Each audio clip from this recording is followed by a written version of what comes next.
আসসালামু আলাইকুম বন্ধুরা, সবাই কেমন আছেন? আশা করি আল্লাহর রহমতে সবাই ভালো আছেন। আর আল্লাহর রহমতে এই যে আমরাও ভালো আছি।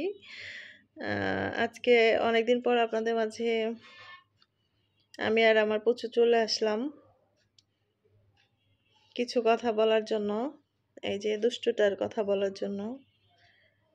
এতক্ষণ দুষ্টামি করলো, মারামারি করলো, খামচি করলো, আর এখন যেই ভিডিও সামনে চলে আসছি, মোবাইলের সামনে ভিডিও শুট করতে, তখনই সে এই যে দেখুন কি প্রচু শোনো, বলতে দিবা না তুমি? না,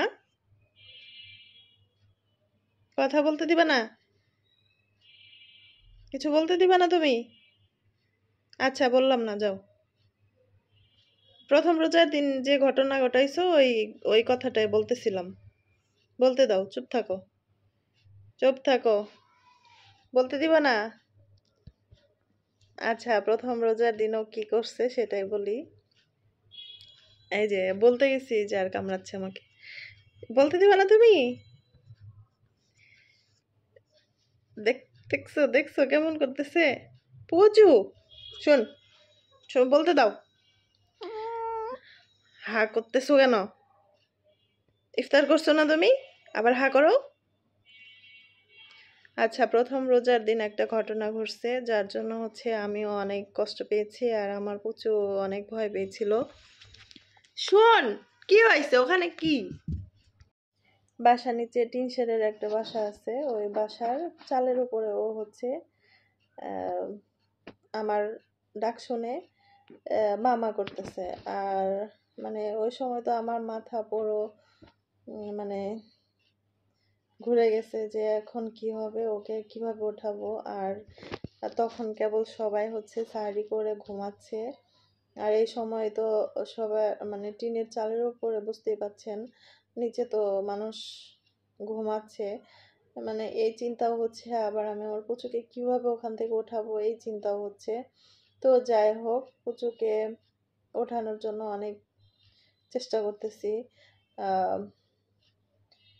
একটা বাজারে ব্যাগ রশি বেঁধে নিচে দিলাম, কিন্তু পুচু ওঠে না ওইটাতে। তারপর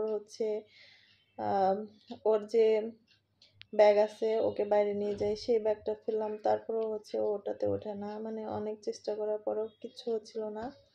তো যাই হোক, ওই টিন শেডের বাসা থেকে একজন লোক বের হয়ে লাঠি নিয়ে বের হয়েছে। সে রীতিমতো একটা বড় বাঁশ নিয়ে চালের উপর উঠছে, উঠে আমার পুচুকে মারার জন্য দৌড়াদৌড়ি করতেছে, মারবে।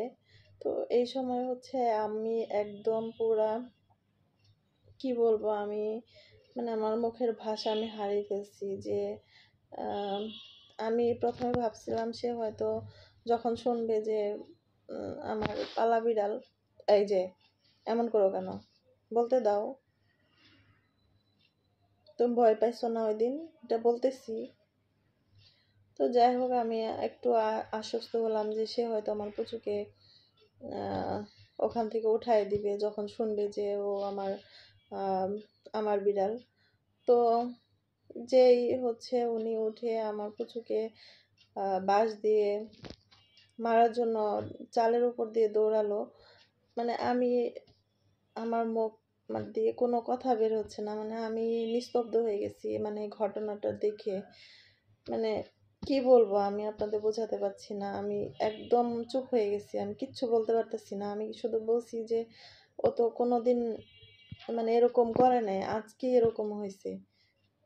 লোকটা সাথে সাথে বলে উঠলো যে ফাজলামি পাইছেন, রোজার দিন ডিস্টার্ব কি একদিন করা প্রত্যেক দিন করা লাগে? একদিনই তো ডিস্টার্ব হয়। তো এইভাবে বলল। তারপর আমার প্রচুর ভয়ে পুরা টিনের চাল সহ দৌড়াদৌড়ি করতে। তো যাই হোক, তারপর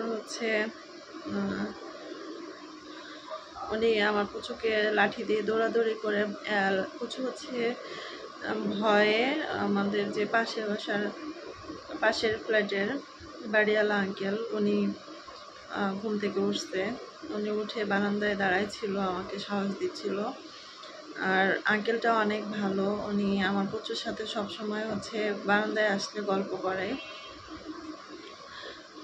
অনেক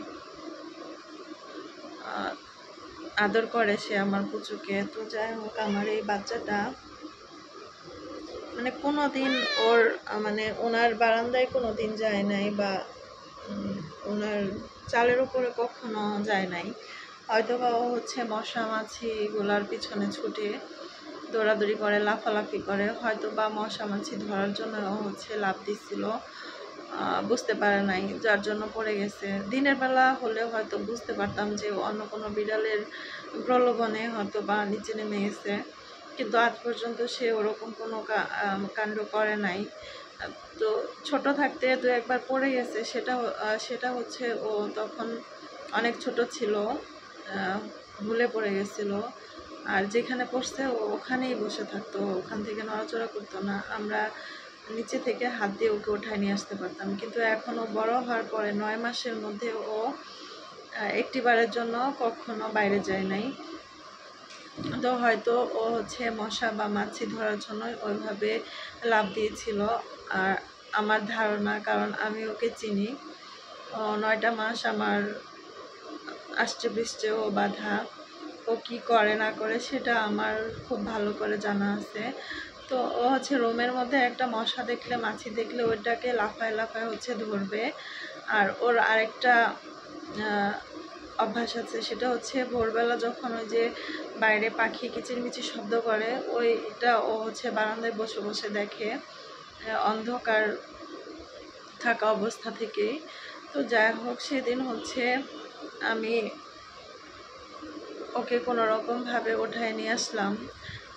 ওঠায় নিয়ে এসে হচ্ছে আমার বাচ্চাটা হচ্ছে সবসময় বারান্দাতেই খেলা করে, ও বসে থাকে অন্য বিড়ালদের আশায়, বারান্দা থেকে অন্য বিড়াল দেখবে সে আশাতে ও হচ্ছে বসে বসে থাকে। আজান শুনে, যেহেতু আমার বাসার পাশে হচ্ছে মসজিদ একদম বাসার সাথে, সেগুলা শুনে বসে বসে। তো ওই দিন হয়তো বা কোনো কারণে পড়ে গেছিল।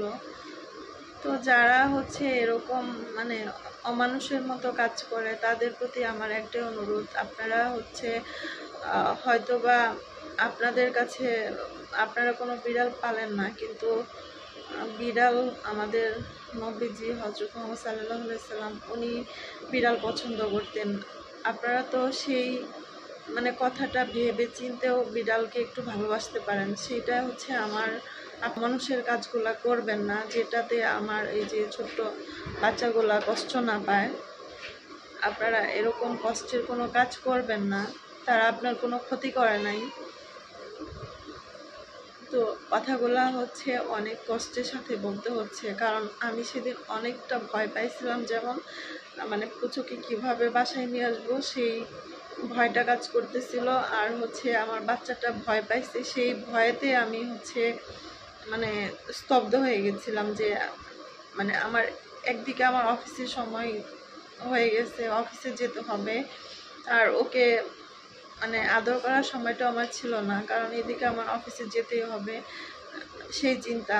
তো যাই হোক, যেভাবে হোক আমি পুচুকে রুমের মধ্যে আটকাই রেখে তারপর চলে গেলাম। অফিসে গিয়েও সেদিন অনেক ঝামেলার সম্মুখীন হয়েছি, কারণ হচ্ছে আমার মনটা আমার বাসায় আমার পুচুর কাছে। ও ভয় পাইছে, বা সকালের পরিস্থিতিটা মানে কি হয়েছিল এটাই শুধু বারবার আমার চোখের সামনে ভাসতেছিল। বারবার এই ঘটনাটাই আমার শুধু মনে হচ্ছিল। আর মানে যাই হোক, আপনাদের কাছে শেয়ার করার কারণ হচ্ছে মানে এই মানুষরূপী অমানুষগুলোর পরিচয় করাই দেওয়ার জন্য হচ্ছে আপনাদের কাছে কথাগুলো শেয়ার করা। যেহেতু আজকে 19 রোজা, আর ঘটনাটা ঘটেছিল একদম আল্লাহর প্রথম রোজার দিনে সাহারিতে এই ঘটনাটা ঘটেছিল। তো যাই হোক, সবার কাছে অনুরোধ থাকবে, যারা বিড়াল পছন্দ করেন না তারা একটু হলেও বিড়াল পশু পাখির ওপর হচ্ছে একটু হলেও আপনাদের পজিটিভ দিকটা প্রকাশ করবেন।